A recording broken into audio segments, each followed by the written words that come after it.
हवा सब रूप है तेरे, सब में तेरा नूर रे मालिक, सब में तेरा नूर. Kena Upanishad in Urdu, Roman script. Bab वाहिद. तालिब ने पूछा, मेरे नफस को शऊर कौन देता है? मेरी सांस किसके हुक्म से चलती है? कौन मेरी ज़बान को क़ुव्वत-ए गुफ्तार देता है? मेरी आंखें, मेरे कान किस खुदा के मातहत हैं? मुर्शिद ने जवाब दिया, वही है जो कान का भी कान है, शऊर का शऊर है.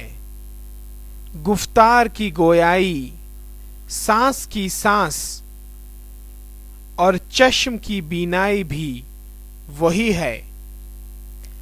हवा से खमसा और नफस से ऊपर उठकर साहिबान दानिश अपनी खुदी को तर्क कर बका को पहुंचते हैं. वह जिसे आंख देख नहीं सकती, जिसे अल्फाज बयान कर नहीं सकते, ज़हन पा नहीं सकता, हम उसको जानते नहीं, हम उसे समझ सकते नहीं, हम उसे किसी को समझा भी कैसे सकते हैं? वह जानी जाने वाली अशिया से अलग, न जानी जाने वाली चीजों से परे है. ऐसा हमें गए जमाने के आरिफीन ने समझाया है.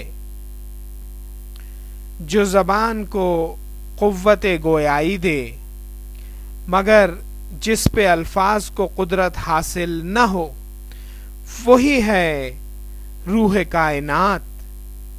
न कि वह जिसे लोग एक चीज या जी रूह के हमता समझें और माबूद बना लें.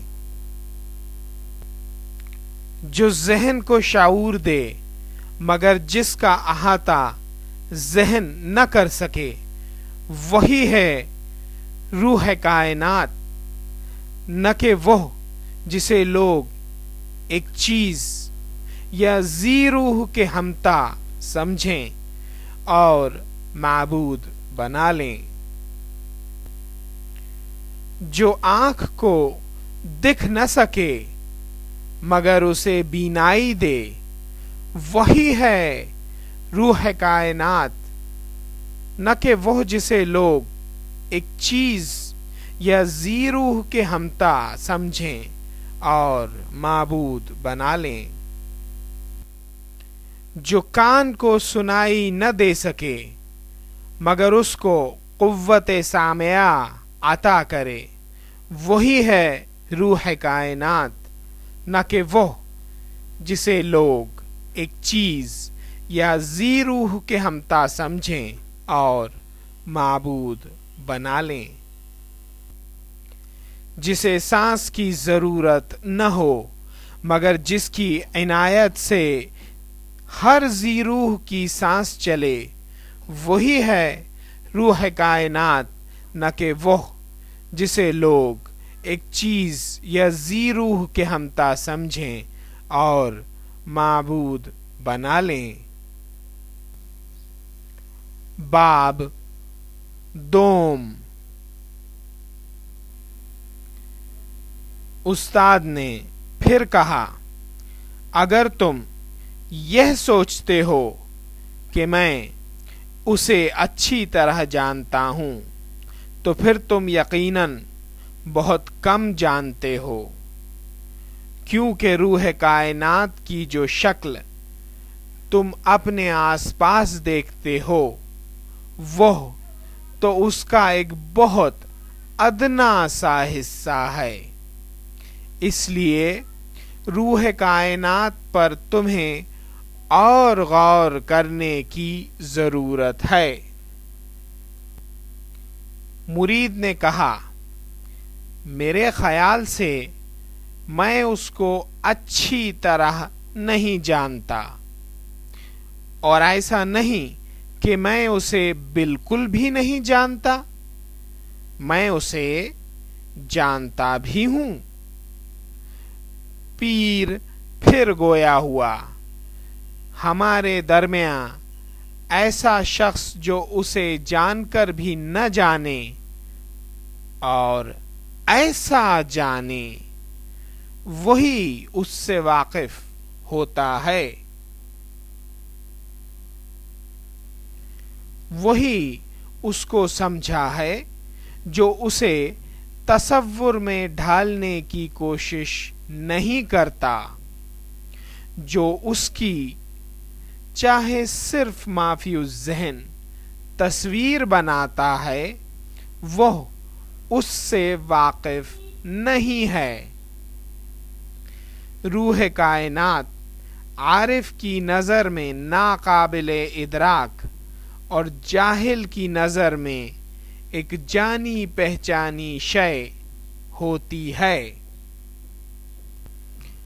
روح کائنات کا ادراک تو روح انسان کے جاگ پڑنے پر ہی ہوتا ہے، اور پھر بقا حاصل ہوتی ہے۔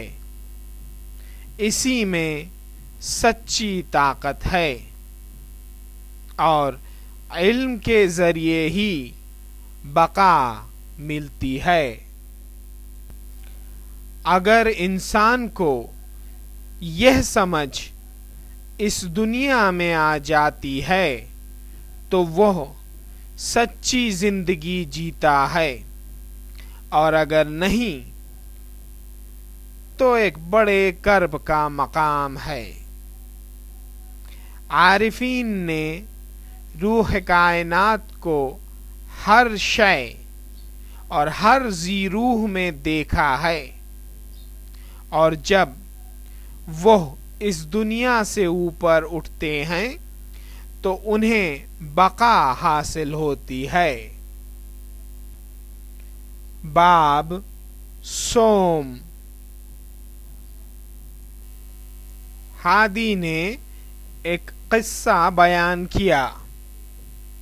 روح کائنات نے ایک دفعہ یوں کیا کہ دیوتاؤں کو ایک جیت دلائی، حالانکہ جیت روح کائنات کے کرنے سے ہوئی تھی، پھر بھی دیوتا اپنی جیت پر بہت خوش ہوئے، اور انہوں نے سوچا یہ جیت ہماری ہی ہے، یہ عظمت ہمارے ہی دم سے ہے۔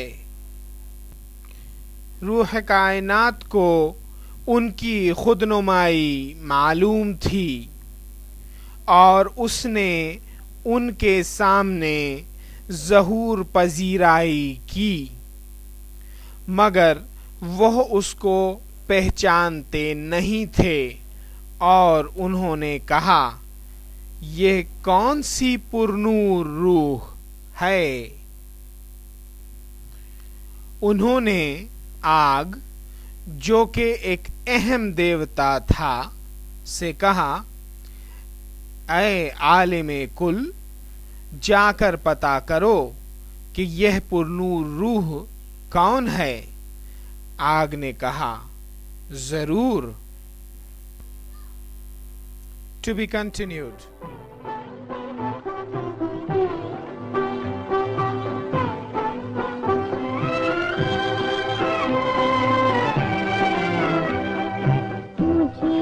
چھپ کر مجھے سے دور یہ کیسا دستور، رے مالک یہ کیسا دستور، مجھے میں چھپ کر مجھے سے دور یہ کیسا دستور۔